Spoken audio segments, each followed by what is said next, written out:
কর্মফল নিয়ে যাই, আমরা কিনে যাই, টাকা কড়ি অর্থ সম্পত্তি এগুলো নিয়ে যাই না, আমরা নিয়ে যাই হচ্ছে কর্মফল। তো কর্ম ভালো করুন, কর্মর সাথে সাথে দেখুন কর্ম কী, কর্ম কী, অকর্ম কী, সংস্কার কী, এগুলো আমাদের জানতে হবে। তো কর্ম কী? কর্ম বলতে সৎকর্ম, সাধুসঙ্গ, সতের কথা, কৃষ্ণ কথা, হরিকথা, আত্যন্তিক মঙ্গল, অর্থাৎ আত্মার মঙ্গলের জন্য যে কর্ম সেটাই হচ্ছে সৎকর্ম। আরতি হবে তো, হ্যাঁ। তো এখন সৎকর্ম, সবাই আমরা সৎকর্ম করতে চাই। সৎকর্ম করলে জীবের মঙ্গল সাধন হয়।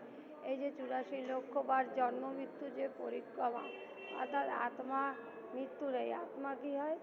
পুনরপি জনম, পুনরপি মরণ, জননী জঠরে পুনরপি শয়নম, অর্থাৎ জননী জঠরে বারবার শোয়া ওঠা।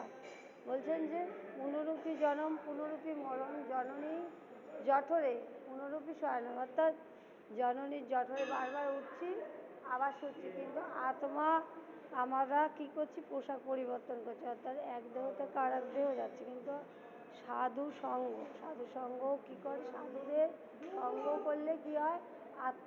আত্যন্তিক মঙ্গল, অর্থাৎ আত্মার মঙ্গলের জন্য যেটা আমরা করি সেটা হচ্ছে, দেখুন ঘরে বসে গীতা গ্রন্থ পড়ুন, কিন্তু সাধু কী করেন? সাধু হচ্ছেন সাধু গুরু বৈষ্ণব, তিনি কী করছেন? জীবের হৃদয় মার্জন করছেন। বলছে যে সাধু সঙ্গে অনুক্ষণ হৃদয় হয় মার্জন, অর্থাৎ সাধু সঙ্গ করুন, হৃদয় মার্জন হবে এবং কাম, ক্রোধ, লোভ, মদ, মাৎসর্য, এই যে 6টা রিপু চলে যাবে।